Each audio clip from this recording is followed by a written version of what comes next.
At $200, a Super Nintendo setup costs twice as much as the old system.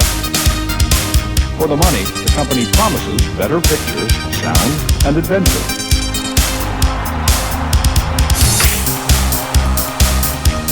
Now you're playing with power, superpower. You're the king, I tell you! The king! Only for Super NES. Only on Super NES.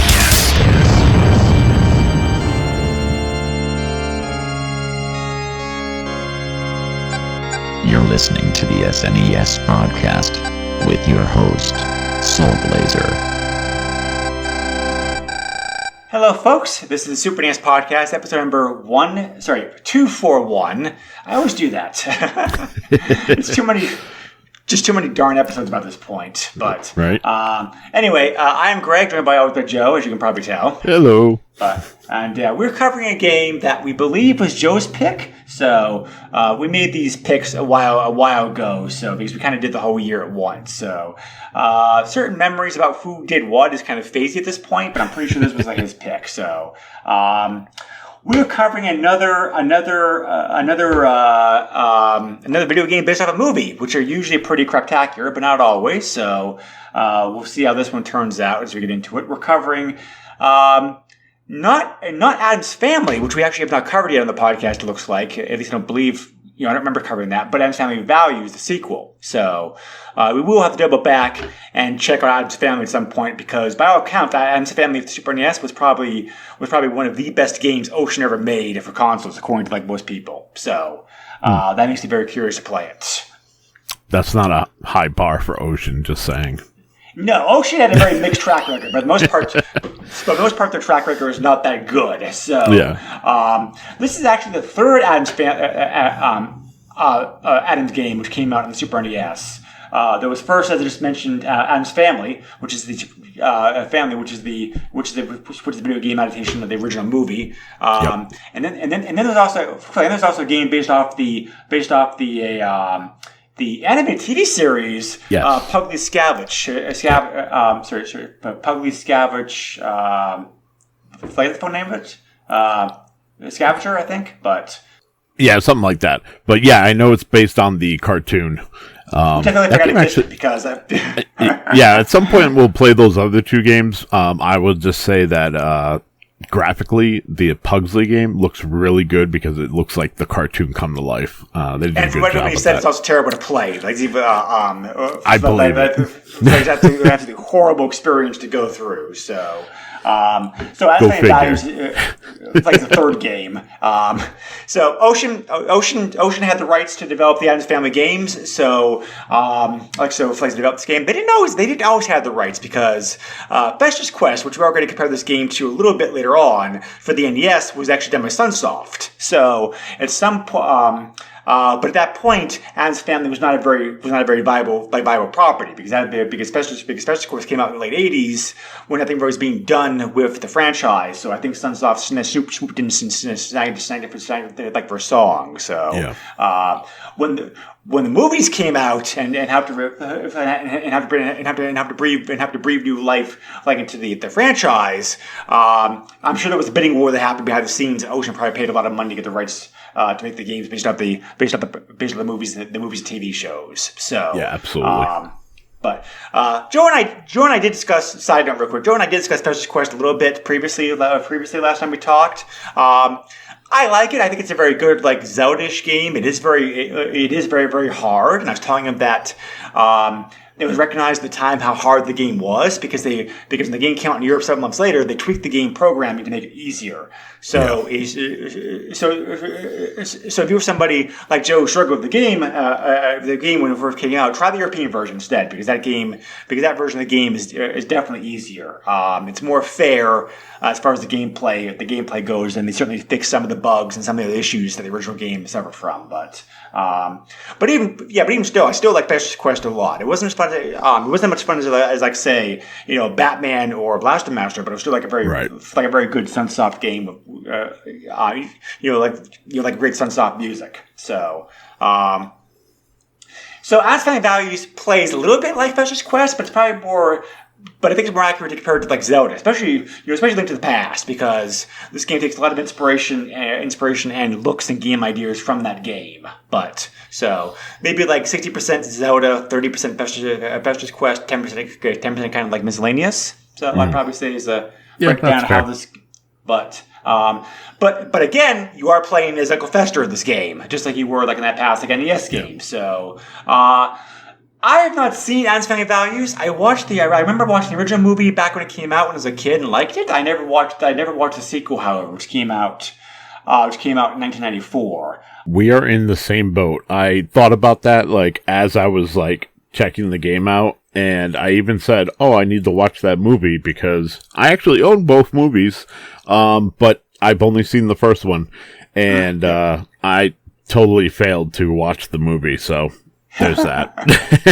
Well, but actually, I got the general consensus of how the movie is by playing the game. So there's that. Yeah.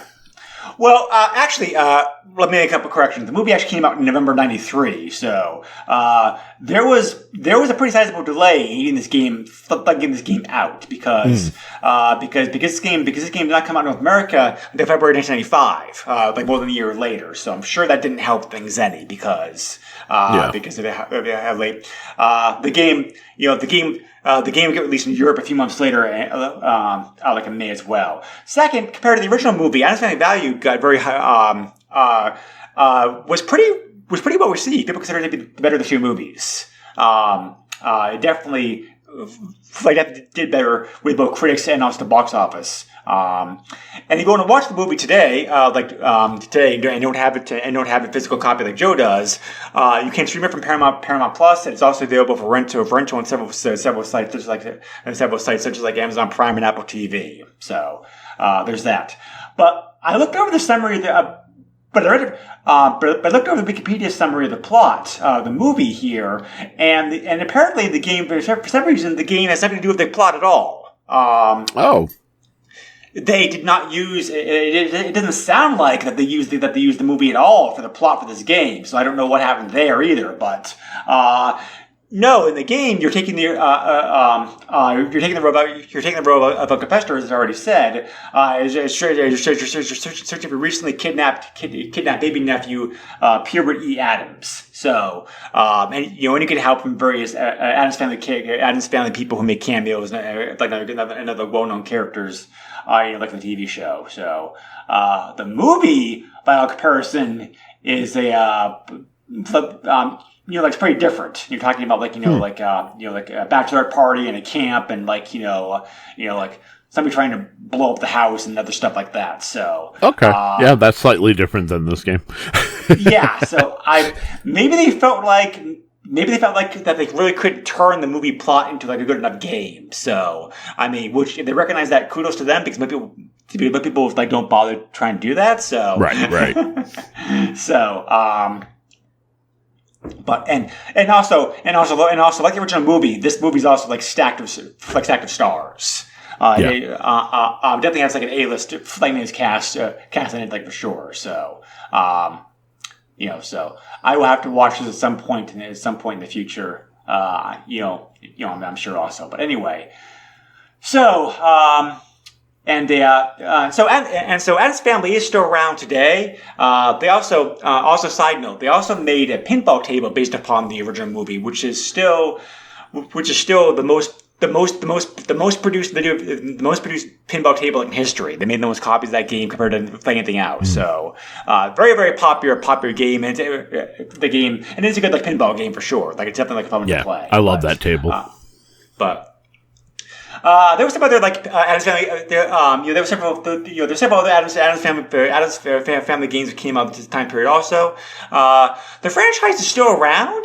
They actually made a direct to video animated sequel for this movie in 2021. So. To give an example. So Addams Family is still a property, even though flavor may have diminished from the highlight that the highlight it was, like in the 90s. So, but one other one of the small trivia notes about this movie before we move on. This was actually the last movie that Raul Julia appeared in that release during his lifetime, because his Street Fighter his Street Fighter was on seen by him because that was released after he passed away. Yeah, after his passing. So anyway, the game itself. So, as I said before, this is an action-adventure game, mostly Zelda-ish, with some Zelda-ish in play looks, and also a little bit taken from Festers Quest. So, and basically you're just going around, going around the world, exploring, trying to find clues, trying to find objects that you need to be able to advance, that kind of stuff. So, Joe, I usually let you talk about the gameplay here in depth. Why don't you go on expanding on that for us, please? Sure. So you start Adam's Family Values. You have to save baby Pubert. Makes sense. It's easy, right? We got our plot. He's kidnapped. We got to go rescue him. Simple controls. B gives you a lightning attack. A lets you select items when you pull up your inventory screen, which you can do with start. Y gives you a map once you acquire it, and then X lets you talk to NPCs. So I'm going to read this verbatim because this is the best way I think I can explain this. So you start in the main garden. You encounter Morticia, Granny, and Gomez, obviously in different areas. Basically, Morticia tells you need to talk to Gomez. She gives you the lowdown on baby Pubert getting kidnapped. Granny gives you beetle cookies, which helps with your life. And you'll see her numerous times throughout the game to increase your health and whatever else. And Gomez ends up giving you a journal, which gives you your map. Immediately behind you, there's a path. You go down, you meet your first boss. Real quick dungeon, kind of it sets you up. It's almost like every Mario game, every Zelda game, it gives you the easy dungeon. It says this is how you play the game, and it gives you all those elements right away in that first dungeon and lets you kind of get a feel for it. So your first boss is the Gatekeeper. He's easy. Avoid his hands. Zap him with your lightning. Eventually he dies, and you go hit the switch, go through the portal, boom. You exit the gardens, and this is where, honestly, the game slides downhill real quick. So it's where do you go? And how do I get there? And what am I doing? Real quick. You talk to a random plant. Just walk north. That's what I did. I walked north until I couldn't walk north anymore. And I came across a random plant. I talked to him. He gave me a key and told me I had to find the black rose. The key is to the cavern. I literally spent 20 minutes walking around the garden looking for the cavern. This game made me feel stupid at times. Let me tell you. So, you know where this cavern is? It's hidden behind a hidden path, which happens to be in some bushes. There is no indication that this pathway is here. There's no indication that the cavern's there. It's just random happenstance. I don't know how you're supposed to know that. And this is where I learned that this game was going to test my patience. And tested it did. So you enter the cavern and you get your first proper dungeon. And yeah, that first one was nothing like the rest. You take portals to different areas. You have to push switches in the right order to get anywhere. My patience was being pushed quicker and quicker than I expected. So once you get out of the cavern, you're off to the greenhouse. If you can find it, because again, you're wandering around testing the patience. And this is the general progression of the game. Wander around, find NPCs, find locations, do fetch quests, get keys, find the dungeon, beat the dungeon, and all the dungeons are sadly generally the same, You're just going through portals, hitting switches. It gets shook up a little bit at the very end where like there's like a checkered board dungeon with a bunch of invisible walls.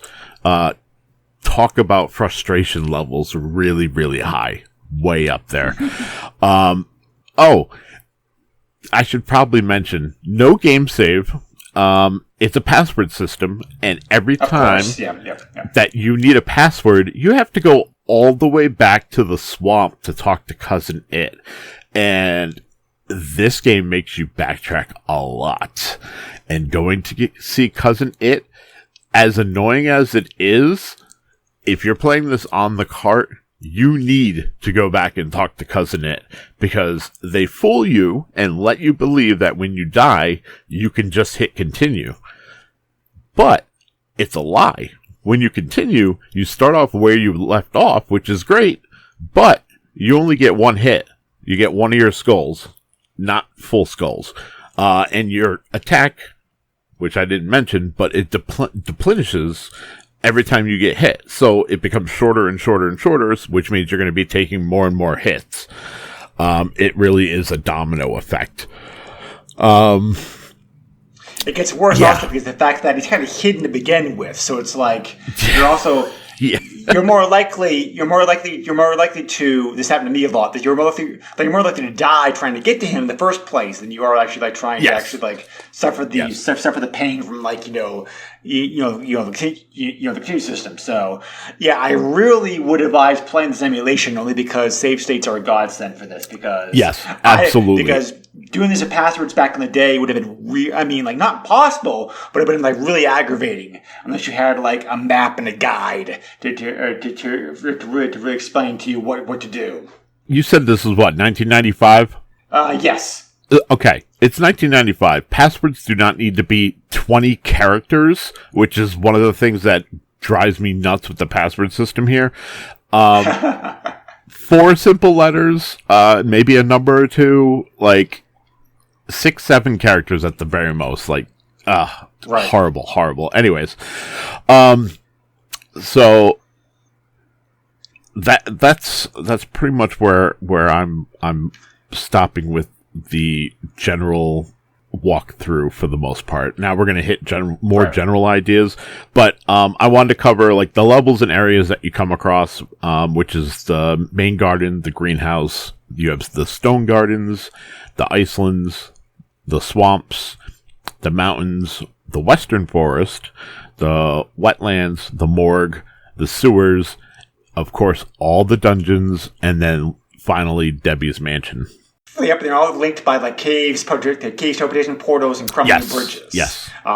So some of them are obvious. This game is so cryptic. I know. Some of them are, Some of those are very easy to find. Others of them, as Joe mentioned, are very, very hidden. So, and every area is filled with puzzles to boot. So, but if you really don't have a map for this game, you are really looking for like a long experience.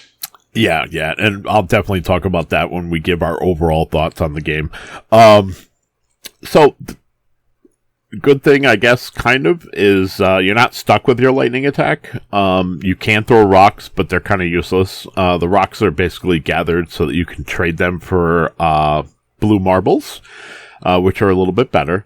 You can also upgrade to magical seeds, swamp slime, and a shockwave move, but you don't get the shockwave until Dungeon 6, and there's 7 dungeons in the game, so shockwave, don't even think about it. You're not going to get it until the end. You also get a bowling ball from Lurch, which knocks down cracked walls and whatnot. So at least there's some variety in weaponry that you can, or arsenal that you can use on your journey, which you will need because there are multiple enemies out to get you. You got bushes, skeletons, plants, rock columns, walking fish, vines, gumball-like creatures, eyeballs, wizard-like things that fade in and out of existence, spiders, jellyfish, snowballs, bees, and, oh my god, Medusa heads. If there's one thing that you've probably learned from this podcast and talking about Castlevania, I hate Medusa heads. That is the bane of my existence for any game that it puts it in there. Bosses. So we talked about the Gatekeeper, which every time I thought of the Gatekeeper, all I thought of was like Gozer from Ghostbusters. And I was like, oh, I'm the Keymaster. Anyways, the second boss is another plant. It's called Neoplant. He just tries to bite you, avoid the attacks, attack him, you'll be good to go. Mahench is in Dungeon 3. She has a wave spell. Again, avoid, attack, you'll be alright. Ramit in Dungeon 4 was by far the most annoying boss I dealt with. You have to knock him off the stone garden. And, yep. like I was saying, like, your attack isn't really ranged very well. So you get into this rhythm of you hit him, it knocks him back a little bit, but then he comes at you almost like you knock him back one, he comes back two, and then you just hit him again, knock him back one, he comes back two. So it's very slow to make progress. I let me tell you, I threw my controller once because that was frustrating. Like I said, pushing my frustration levels. Dobby is a giant jellyfish who actually sends out little jellyfish to attack you. Merobi is in the 6th dungeon. It's a giant spider that shoots webs, slows you down, and then, of course, does attacks. And then Smeed is in Dungeon 7, if you can get to him. And he does the whole disappearing, reappearing gimmick, which is super annoying when it's just a regular enemy, but as a boss, it's even more annoying. And that's also the dungeon that has, like, the checkerboard and the invisible walls, and there's so many portals and switches in that dungeon. If you even get to Smeed, kudos to you. That's all I gotta say. I used a lot of save states to get through that dungeon. Spoiler, I was not able to beat this game. I just got frustrated, so. So when you do finally get through all 7, you get into the sewers, and that leads to Debbie's mansion. Merobi makes another appearance and offers you a black egg. Don't take the egg. Thank God for save states. I took the egg thinking, oh, well, if this thing reappeared, it's to help me. Nope. Cuts your life in half.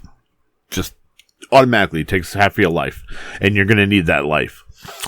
Once you get into the mansion and you come across Debbie, she summons a demon. And good luck. So first demon's pretty easy. You just dodge his fireballs, getting close, attack and repeat until you take him down. The second demon form shoots lightning and blue fireballs, and he's also faster. So same strategy, but be on your toes. Save states, once again. And then the third one is actually quite easy, kind of annoying. It's 3 demons that rotate in a circle. And basically you have to avoid being hit by the circle, and then when you attack the gargoyle bat thing, it will split off, and then you just kill the individual bats, and you keep doing that until they're all gone. Once you've done it, though, that's it. You walk in, you confront Debbie, and this is the point that completely baffled me. I shut the game off. I was so upset after this. Baby Hubert sees you, basically butt bumps his way over to you. As he does, it breaks the floor. Debbie falls in the hole. Debbie's dead. Why did I go through that entire journey, that whole frustrating game, when baby Hubert could have saved himself from the get-go? And all you get for your spoils for beating the game is a little animated picture of the family all together. I know this is longer than usual, but I actually went through and beat the game, which usually, as you know, I don't do. This was so underwhelming when it was all said and done. I think if there might have been, I don't know, something at the end as like a reward other than this picture, maybe I would have felt slightly different. But yeah, this left a sour taste in my mouth, honestly. And, you know, it's funny because when I started up, I automatically thought of A Link to the Past, and I immediately was like, okay, forget Link to the Past, because I already know this game is not going to be that, and I don't want to unfairly judge it. And in the end, I'm glad I didn't try to compare this to The Legend of Zelda, because I wouldn't have been able to make my notes and compare it to itself. Instead, I would have been making direct comparisons to A Link to the Past the entire time. Well, it's hard not to, because obviously this game, somebody clearly took notes playing Oh, yeah, Zelda, there's definitely inspiration there. Yeah. Right, but, so, yeah, I agree with mostly everything you said. I think you hated this game a bit more than I did. You know, like, at the end of the day, I'd say this game is just, like, probably, like, meh, because I think, like, most people online. I've not played the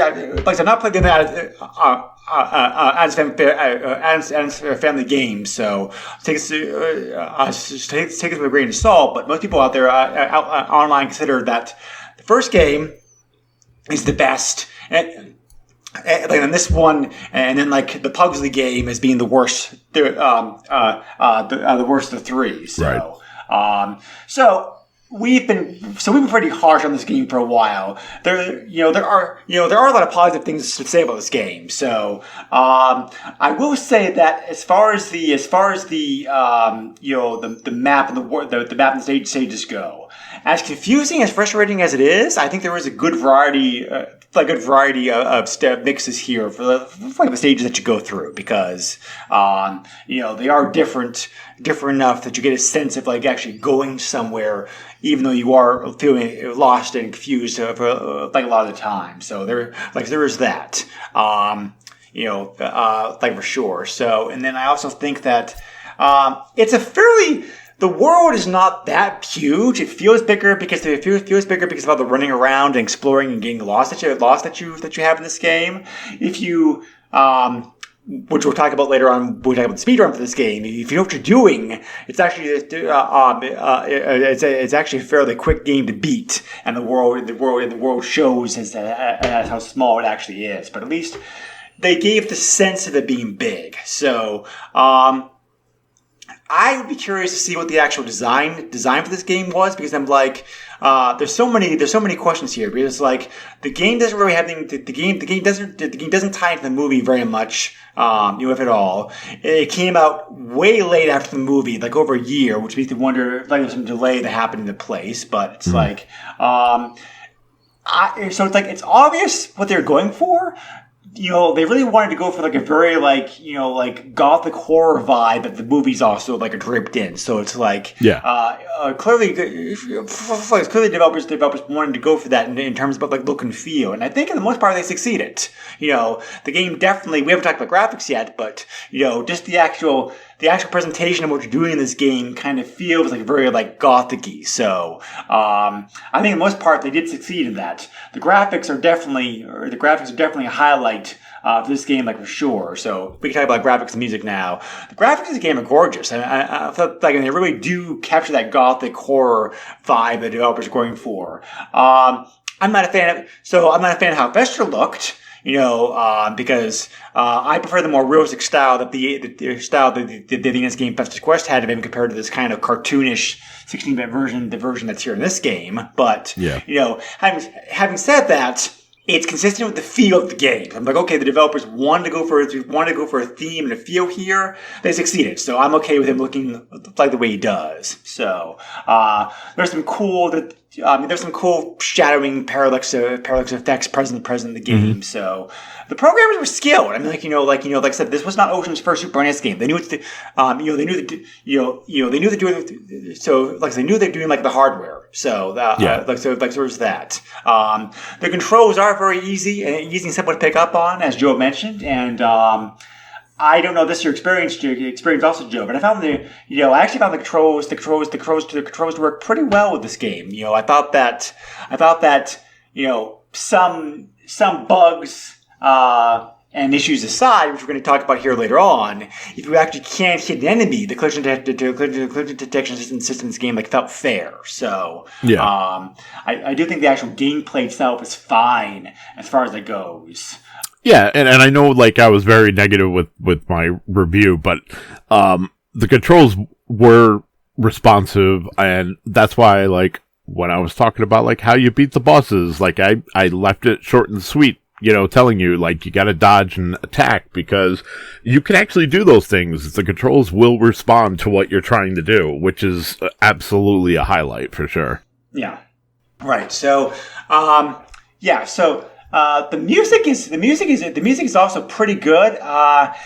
It's a very, how can I put this? It's a very deep, bassy soundtrack of this game. So it's it really makes heavy use of Super NES instruments as far as trombones and that kind of stuff. It's a very deep soundtrack. So some people may find that annoying, because it definitely is one of the more deepest, brassy sounding soundtracks I've heard in the system. But that said, the music in this game is pretty good. They do use the Addams Family theme at the start of the game, which sounds great. Yep. That's the only music in this game I recognize. I don't think they use any music from the movies. Most of these games usually don't, because I guess movie music is handled by a different license. So, there are exceptions. Konami's excellent Batman Forever a beat 'em up game does use music from the movie. So they're obviously were able to make that happen. But most movie-based games don't have the soundtrack from the movies, and this is no exception. So, the sound effects are pretty good also, what they are. But there are some areas of this game that are weirdly quiet. There's no music. There's no where there is no music playing, or it's very muted and kind of it feels like a touch. It's a very weird contrast for this. So. So overall, I like the songs in this game. Just the very that very deep brassy feel that they gave the music in this game kind of wore on me after a while. So yeah. I eventually just muted it. Yeah, and I agree. Graphically, the game looks great. As negative as I was, I cannot be negative about how this game looks. It looks great. The sprites are well represented. The characters and enemies that you come across in all the areas. The areas fit the atmosphere that you expect with the Addams Family. They're drab, desolate locations, and the Addams Family, that's kind of how they are. They like it grim and whatnot. I also felt, obviously, the Addams Family tune at the beginning was fantastic, and I thought the tunes in the game were really good as well. It's not a soundtrack I'm going to go out and download and listen independently, but it serves the game well, and it sets the atmosphere. And honestly, a lot of the, I talked about my patience being tested. A lot of that, really, the music and the good graphics and everything else was actually what helped me get through it, because I wanted to see what these other levels look like. I wanted to see what these other areas look like and how much, they were different and whatnot. And like I said, the dungeons kind of, I don't know, that was kind of a frowning point for me, because it was I'd get excited to see what the dungeons look like, and it's it's kind of the same thing all over again. It's just different colors. Right, yeah. So, yeah. No, I definitely agree with that. So. Yeah, so that was a big hindrance. But like I said, graphically and musically, this game's fantastic. And I applaud Ocean for doing such a good job. Right. Unfortunately, however, Ocean may have been trying to copy the feel of Zelda, but they missed the mark horribly in several key areas. Because it's you have a game that looks and plays kind of like Zelda, but they kind of miss the overall point of what makes Zelda basically Zelda. It's such a great game to play, because it's where to even start with some of the negatives, the negative aspects of the gameplay. We already covered some of them, but let's go over the whole list. First of all, it feels like there's no rhyme or reason to how the game's progression actually goes. It's like it's a massive world. It's a massive world that's largely empty, has no sense of direction, no sense of flow. You're hardly given any clues as where to go next. Right. So because of that, you spend a lot of time just wandering around circles to feel circles like I'm totally lost. And when you do figure out where you have to go, you also have to spend a lot of time in this game backtracking because you have to go back to give an item to somebody or whatnot, or you need an item to go into a dungeon or whatever. Just you're making me go through the same world again. It's pretty as it is. Yeah. There's not enough variety of the enemies, which is something we didn't talk about. The enemies in this game are fine, but there's definitely not enough of them, and they're only challenged. And the challenge. They're challenging in several ways. One of the ways they're challenging is the fact that, as Joe mentioned, you probably don't have good weapons to deal with them at the time. Yeah. So, but another enemy problem that the game has, and this is the bigger one. You can't see them very well usually because the game's perspective, which while it looks great, impacts the gameplay. Enemies ambush you all the time in this game, behind walls or pathways or whatever, and you don't see them. And you see them when it's too late. Yeah, we've already taken a hit or two, and if you're already half dead, we're trying to get back to to use Joe's example, get back to Cousin Ed to get a password. Forget about it. You're dead. Yep. So. And Joe also already mentioned the important pathways and entrances and whatever are very often hidden. And I don't think they're hidden on purpose. I think they're hidden because of bad game design and programming. Programming as far as the graphical sense of the world goes. Yeah. I don't know if they tried to hide these on purpose. I think it was just very well may have been just they didn't playtest this game enough to foresee the fact this actually is pretty hard to see because the canopy here or whatever. Right, so, right.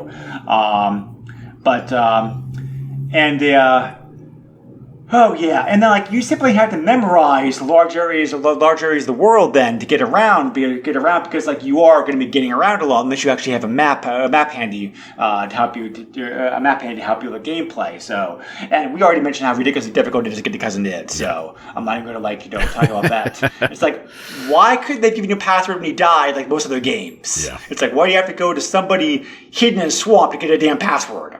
I just do not get that at all. It's these are obviously talented programs, but it's what happened with the development of this game? It doesn't make any sense. It's it really feels like this game was a development hell for a long time, and it's they were finally desperate just to get it out the door because over a year passed and the movie had come out, and they're okay, just ship it out the door anyway. But so I really just think something happened during development to really delay this game, and finally decided we need to recoup our losses, just get out the door. So, and this is reinforced in my mind when I see the fact that Genesis version of this game also exists, but it was released in Europe only. They never bothered releasing in the States. Yeah.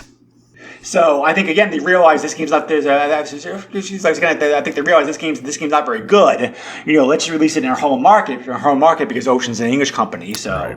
We'll release it on the Sega Mega Drive in Europe because the Sega Mega Drive was bigger for many years than Super NES in Europe. So we'll release it and we'll release it over here in our home territory, but don't bother bringing it over to the States. If the States they won't sell. Right, it's they realize how crappy the game was.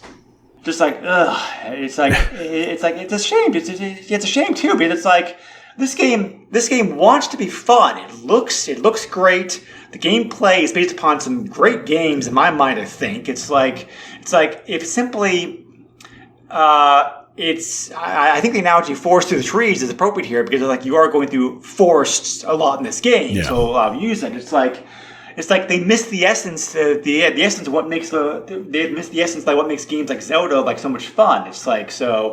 I really just think this game suffered from some kind of I really think this game just suffered from development problems and a long baked troublesome cycle in which fortunately they couldn't fix all the issues, because fix all the issues would have really required ripping the whole game out and starting over from scratch. Yeah. Which of course no company was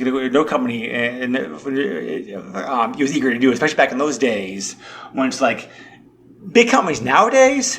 If they have to, they will go ahead and do that. But they really are hesitant to do. Even nowadays, they're so hesitant to do that because the time and money that got lost behind all that. But back in these days, it's like, well, we'll just get out the door and hopefully make some, and hopefully they recoup some money on it. So it's a very curious design. It's a very curious example to look at if you want to see.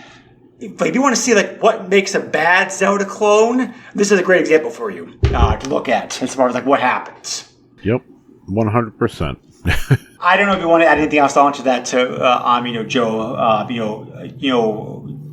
There are any other last final impressions you want to give about the actual gameplay itself? No, I've said my piece. I think we're in agreement on a lot of this, and if you really have an inkling to play this game, then do it, but emulate it, man. Save states. Yeah, definitely so. Yeah. Emulation and save states, man. Yeah. I mean, if you're a fan of the Addams Family, then this definitely has some charm for you, for sure, because, it does have, familiar characters, locations. It looks like an Addams Family game, so that's got that going for it, so... if you're going to play this, not only emulate the game, have a guide, have a walkthrough and a map handy, because, Lord, you're going to need them. Yeah. So, because of that, the quote-unquote average playthrough time for this game on YouTube, if you would look up a Let's Play or whatever, is about 2 to 3 hours. Which I think is fair if you know what you're doing. So, for sure. The option system in this game is almost useless. They give you the option of changing the sound from stereo to mono, and that's it. Yeah. It's no difficulties, no control settings or anything like that. So it's and as Joe already mentioned, the path system in this game is pretty long and complicated. So, speed run for this game, however, is 50 minutes, which is pretty impressive. Yeah, that's why I said if you know what you're doing, right. the actual game can be beat pretty fast. Anyway, so I just kind of frustrated because it's by all accounts, the first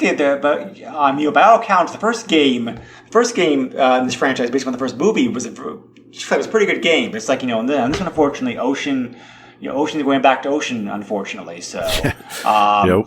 And the reviews for this game back in the day were actually not that bad. I think that people were just wowed away by the graphics and really didn't play this game long enough to really expose all the deep gameplay problems that this game has, because the scoring across the board are the scoring across the board for this game are 70s are your 70s and 80s across the board. It's I would not rate the game that highly. It's not terrible. They're definitely worse games I've played, but I think people would just simply looking at that. I think people were looking at it with they're so impressed by the graphics and music that they kind of overlooked the severe challenges of the gameplay that actually offers. Yeah. I don't know, but disappointing, unfortunately, because it's I came to this game with high hopes. And, because I said before, I really like Festers Quest in the NES, despite all the problems it has. And, unfortunately, this game just does not have the same oomph that either that game or Addams Family, the original Addams Family game, did, unfortunately. So, but, anyway, there are some good passwords to the password of this game, though, that you can use to definitely give yourself an edge of the game, an edge game that you want to. There's passwords of this game that give you all items, or all items full skulls, and every boss defeated, so you're ready to go on to the ending to beat the game. Start full energy. That kind of stuff. There's also code you can put in this game to give you infinite energy. So if you have the problem of dying and whatnot, and this also solves the problem that Joe just talking about. It actually makes continue useful because you have to start off with full energy because of this code. Right. So,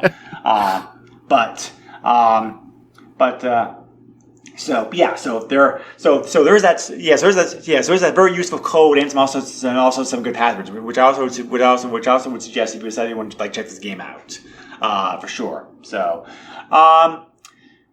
the game probably did not sell very well, but because the game is not in high demand, it's pretty cheap to find on eBay for the most part. I think as far as Super NES pricing goes, it goes like it's below average, both like with CART and CIB.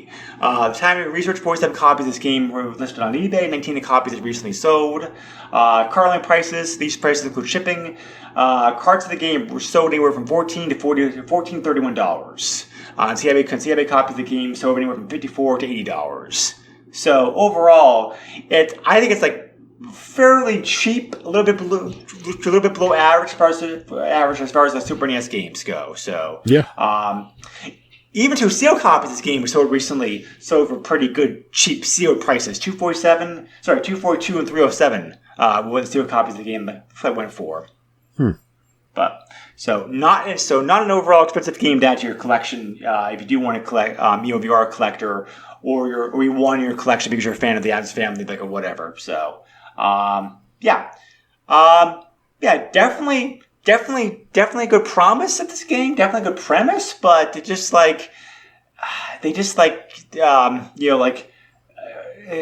definitely missed the mark as far as they missed the mark. Unfortunately,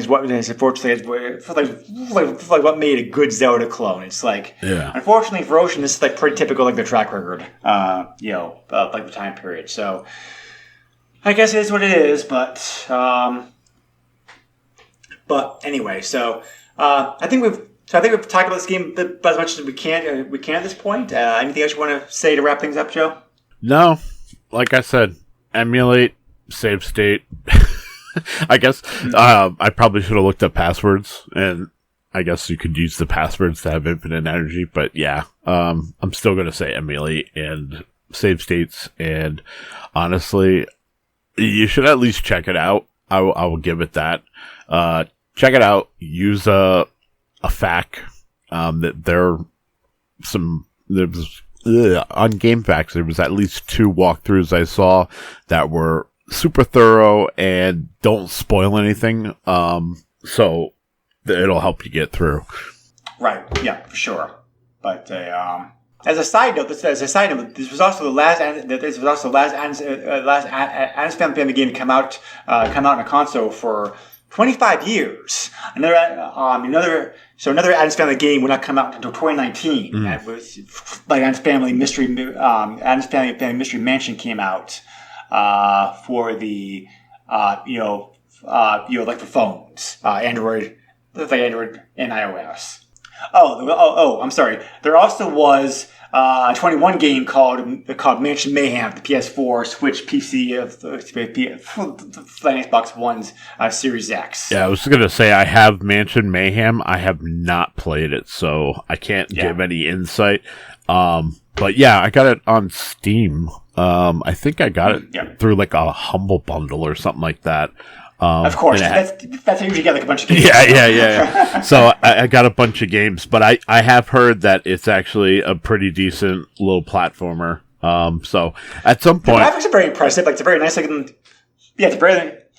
Sure. Like it's very, it's a very like, nice looking 3D game that kind of like looks, again that looks and captures the feel of the movie. Yeah. So, all right then. So, well, I am happy to say, however, that this game did not kill the video game franchise entirely. So it was put into hiatus for a long time, but there have been some recent games to go along with the recent movie, I'm sure. Absolutely. But yeah, so it is. Yeah, so it's encouraging to see that for sure. But anyway, I think we can wrap this one up here. Next time, the podcast. As I mentioned before, Joe and I picked our games to cover a long time ago, and neither one of us quite remember who picked this game because it may very well have been suggested to us, which may explain why the fact that neither one of us can really explain it. Yeah. But we're going to be looking at this. Very cute looking game based on the graphics already of the game I've seen. Like sci-fi action game called Big Sky Trooper. So, another late Super NES title to look at. So we will dig into that next time. Never heard of the game previously, so obviously never played it, and I know Joe's in the same boat, so we'll see how that plays next time. But anyway, if you have any questions, comments, feedback, feel free to leave us on our Facebook page, or you can also send me an email directly at thesnxpodcast@yahoo.com. Joe, where can I reach you at? Yeah, you can find me on Twitter at JOESUX30. I have a very public and not safe Facebook that you can check out. And I also do the Radical Retro Roundup with former co-host George. We covered Pryor's Place finally. Got that episode out. And in that episode, we discussed some of Richard Pryor's movies, and apparently George has not experienced any of Richard Pryor's filmography. So he actually suggested at the end of the podcast that we would cover Brewster's Millions. So if you haven't seen that movie, that is a great 80s film. I had suggested maybe we would do The Toy because of the fact that is totally not PC and would not fly today. But I also feel Brewster's Millions is also a fantastic film with John Candy. So the two of them playing off each other is chef's kiss. So considering some of the stuff that was coming out at the time in which he was doing Brewster's Millions, like Superman 3, and there was another kind of box office bomb that he did at the time that I can't think of at the moment. Brewster's Millions is definitely the one to talk about. So that's going to be fun. Cool. All right. Yeah. Anyway, as always, we appreciate you giving us a few minutes of our day. We'll catch you again next time. And thank you again always for being here with us. We very appreciate it. And later all. Bye. Nintendo controls 80% of the video market. But no matter how you play the game, or which game you play, things definitely have come a long way since Pac-Man. Now you're playing with power. Super power.